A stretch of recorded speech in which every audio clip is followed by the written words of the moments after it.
Hello all, സൈലത്തിൽ നേക്കെയാണ്. നമ്മുടെ ഈ ലോകം ഇന്നീ രീതിയിൽ ഉണ്ടാക്കിയെടുക്കുന്നതിന് വേണ്ടി എഞ്ചിനീയേഴ്സ് വെച്ച് പങ്കെന്ന് പറയുന്നത് ഒട്ടും ചെറുതല്ല, വളരെ വലുതാണ്. നിങ്ങൾക്കെല്ലാവർക്കും അറിയാം, വൈവിധ്യമാർന്ന കോഴ്സുകളാണ് എഞ്ചിനീയറിംഗ് അകത്ത് വരുന്നത്. ഇത്രമേൽ ബ്രാഞ്ചുകൾ ഉള്ള കോഴ്സിനകത്ത് നിങ്ങൾക്ക് ഇഷ്ടപ്പെട്ട ഒരു ബ്രാഞ്ച് ഉണ്ടാകും. ഈ കാണുന്ന ഇഷ്ടപ്പെട്ട ബ്രാഞ്ച് ഏറ്റവും മികച്ച കോളേജിൽ നിന്ന് പഠിച്ചിറങ്ങി ലോകത്തിനെ മാറ്റിമറയ്ക്കുന്ന ഒരു എഞ്ചിനീയർ ആയിത്തീരണം എന്ന് സ്വപ്നം കാണുന്നവരായിരിക്കും നിങ്ങളിൽ പലവരും. ഏറ്റവും മികച്ച കോളേജുകളിലേക്ക് നിങ്ങൾ എത്തിക്കുക എന്ന് പറയുന്നത് സൈലത്തിൻ്റെ ഉത്തരവാദിത്തമാണ്.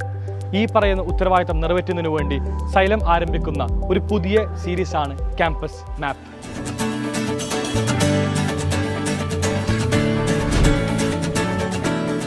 ക്യാമ്പസ് മാപ്പിൻ്റെ ആദ്യ എപ്പിസോഡിലേക്ക് എല്ലാവർക്കും സ്വാഗതം. ഒന്നാമത്തെ എപ്പിസോഡിൽ നിങ്ങളെ പരിചയപ്പെടുത്താൻ വേണ്ടി പോകുന്നത് എഞ്ചിനീയറിംഗ് ആസ്പിറൻസ് സ്വപ്നം കാണുന്ന, പഠിക്കുവാൻ വേണ്ടി ഏറ്റവും അധികം ആഗ്രഹിക്കുന്ന ക്യാമ്പസ് ആയിട്ടുള്ള CET ആണ്, college of engineering Trivandrum.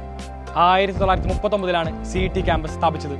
125ഓളം acre വിസ്തൃതിയിലാണ് CET campus സ്ഥിതി ചെയ്യുന്നത്. ഈ ക്യാമ്പസിനെ പറ്റി കൂടുതൽ നമുക്ക് കൃത്യമായിട്ട് നോക്കാം. ഇവിടെയുള്ള ബ്രാഞ്ചുകൾ ഏതൊക്കെയാണെന്ന് കൃത്യമായിട്ട് പരിശോധിക്കാം. 6 ബ്രാഞ്ചുകളാണ് നമുക്ക് ബിടെക്കിനകത്ത് CET ക്യാമ്പസിനകത്ത് വരുന്നത്. Civil engineering, electronics and electrical, electronics and communication, mechanical engineering, architecture, അവസാനമായിട്ടുള്ളത് കമ്പ്യൂട്ടർ സയൻസ്. ഇതിന് പുറമെ 29ഓളം MTech കോഴ്സുകളും CET ക്യാമ്പസിനകത്തുണ്ട്.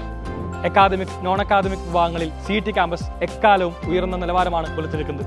കഴിഞ്ഞ കൊല്ലം 190 കമ്പനികളാണ് CET ക്യാമ്പസിനകത്ത് പ്ലേസ്മെന്റിന് വേണ്ടി വന്നത്. ഈ പറയുന്ന 190 കമ്പനികളിലെ ഏറ്റവും മികച്ച ചില കമ്പനികൾ നിങ്ങൾക്ക് വേണ്ടി പരിചയപ്പെടുത്താം. ഡെലോലൈറ്റ്, TCS, കൊഗ്നിസന്റ്, L&T, ഫോർഡ്, ആമസോൺ പോലെയുള്ള മികച്ച കമ്പനികളാണ് 2023 CET ക്യാമ്പസിനകത്ത് പ്ലേസ്മെന്റിന് വേണ്ടി വന്നത്. 2023 34 ലക്ഷം LPAക്കാണ് ഹയസ്റ്റ് പ്ലേസ്മെന്റ് ഓഫർ CET ക്യാമ്പസിലെ ഒരു വിദ്യാർത്ഥി സ്വന്തമാക്കിയത്. പ്രമുഖ സ്പേസ് സയന്റിസ്റ്റും ISR മുൻ ചെയർമാനുമായിട്ടുള്ള G മാധവ് നായരെ പോലെയുള്ള പ്രഗത്ഭരെ വാർത്തെടുത്ത ചരിത്രമാണ് CET ക്യാമ്പസിനുള്ളത്. മറ്റൊരു ക്യാമ്പസിന്റെ വിശേഷവുമായിട്ട് മറ്റൊരു എപ്പിസോഡ് കണ്ടുമുട്ടാം. Till then, bye all. Thank you all. Signing off, Afnas AK.